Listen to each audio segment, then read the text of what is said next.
सभी देशवासियों को राजेश्वर यादव का इलाहाबाद की धरती से प्रणाम।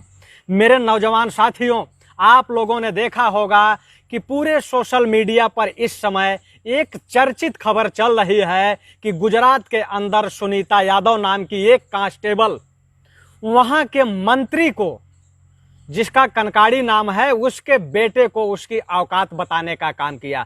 क्योंकि आज हमारे देश के अंदर संविधान की बात होती है, कानून की बात होती है। संविधान और कानून की बात यही नेता करते हैं, यही मंत्री करते हैं, यही सांसद और विधायक करते हैं।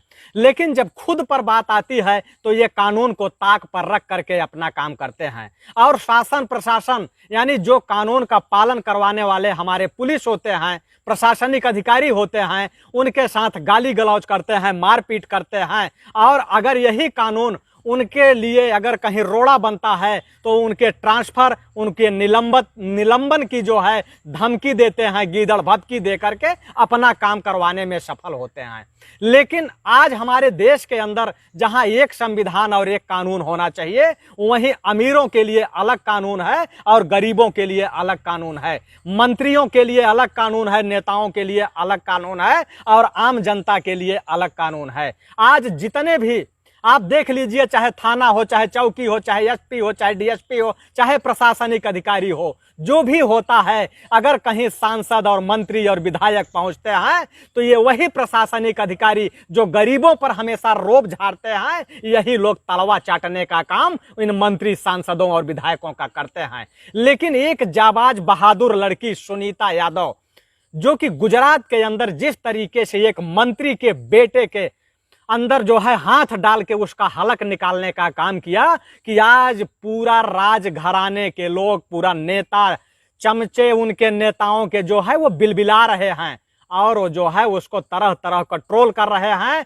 और उसको जो है माफी मांगने की बात कर रहे हैं। लेकिन वह एक जाबाज शेरनी जो है वो झुकने का काम नहीं किया, झुकने का नाम नहीं लिया। आज जो सुनीता यादव है वह सिर्फ यादव की बेटी नहीं है, जो कि इन सांसदों और विधायकों से लड़ने का काम किया, जिसके खिलाफ कोई जुबान नहीं उमार सकता।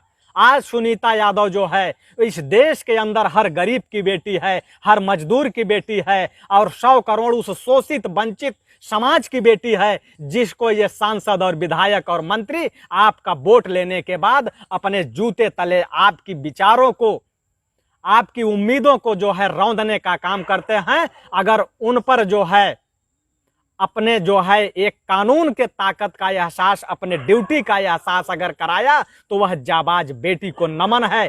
लेकिन जो मंत्री हैं और जो आज अंधभगत हैं, जो भाजपा के चाटुकार हैं, वे लोग जो है उसको तरह तरह से ट्रोल कर रहे हैं और अपनी जुबान को बंद करने के लिए उसे धमकी देने का काम कर रहे हैं। तो आज इस देश के अंदर 100 करोड़ आवाम जो हमेशा से यही कहा करती थी कि जो नेता हैं, सांसद हैं, विधायक हैं, मंत्री हैं, वो किसी की सुनते नहीं हैं, उनके खिलाफ कोई बोलने वाला नहीं है, उनके खिलाफ कोई आवाज उठाने वाला नहीं है। तो अगर एक महिला ने अगर आवाज उठाई है, एक बेटी ने आवाज उठाई है, इन 125 करोड़ देशवासियों को, जो कि मोदी जी कहते हैं 125 करोड़ देशवासी, 125 करोड़ देशवासी, लेकिन इन 125 करोड़ देशवासियों के बीच में एक महिला ने जब आवाज उठाई, एक बेटी ने जब आवाज उठाई, तो उसके आवाज को देश के कोने कोने तक पहुंचाने का काम होना चाहिए। और ये जो सांसद हैं, विधायक हैं, जो मंत्री हैं,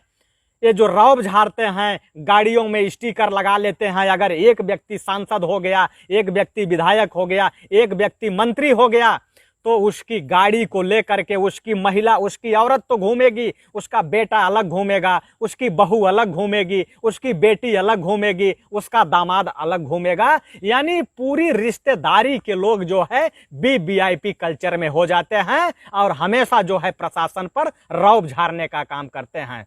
तो अगर एक बेटी ने आवाज उठाया है तो आप लोगों का परम कर्तव्य बनता है कि उस बेटी के लिए आप लोग सपोर्ट करिए, उसका सहयोग करिए और उसके साथ खड़े रहिए।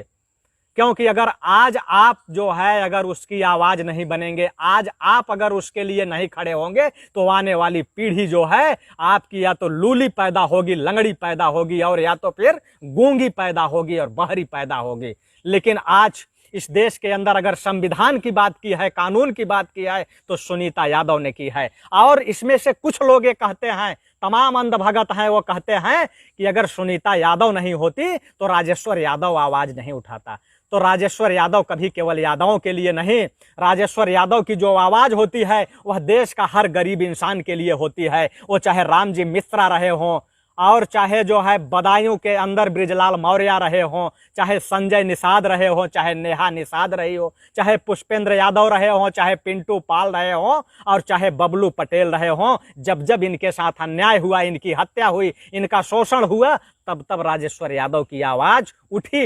लेकिन राजेश्वर यादव की आवाज जो उठी है ना, ये राजेश्वर यादव की आवाज नहीं है, इस देश के अंदर रहने वाले 100 करोड़ शोषित वंचित समाज की आवाज है। मैं कुछ नहीं हूं, मेरी ताकत आप लोग हो जो मेरी आवाज को देश के कोने कोने तक पहुंचाते हैं। और अंधभक्तों की ऐसी की तैसी होती है।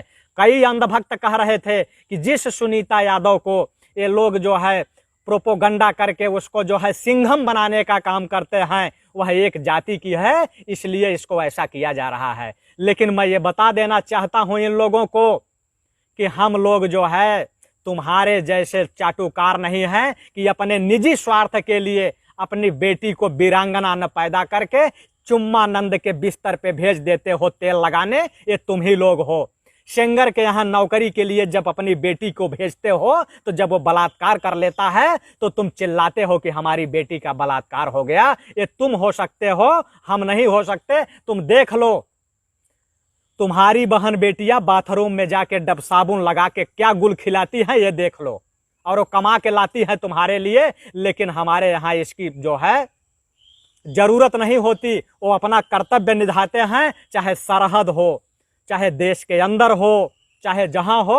हमेशा से अपने प्राणों को न्यौछावर करने वाला या तो दलित होता है, या तो ओबीसी होता है, और या तो गरीब किसान होता है। चाहे बीर अब्दुल हमीद हो, तुम देख लो, बीर अब्दुल हमीद, जिसका कि तुम जिन मुसलमानों का तुलना यहाँ के आतंकियों से करते हो, वही मुसलमान खानदान में पैदा होने वाले बीर अब्दुल हमीद से कभी तुलना कर लो। कभी उस योगेंद्र यादव से तुलना कर लो जो महज 19 साल की उम्र में कारगिल के युद्ध में जब तुम लोग ताबूत चोरी कर रहे थे, तुम लोग कफन बेचने का काम कर रहे थे, उस समय वही योगेंद्र यादव वहां तिरंगा झंडा फहरा करके पाकिस्तानियों को धूल चटाने का काम किया था। और आज वही जो शेरनी है सुनीता यादव, उसके पक्ष में खड़े होकर के तुम लोगों को उनका सपोर्ट करना चाहिए, सहयोग करना चाहिए।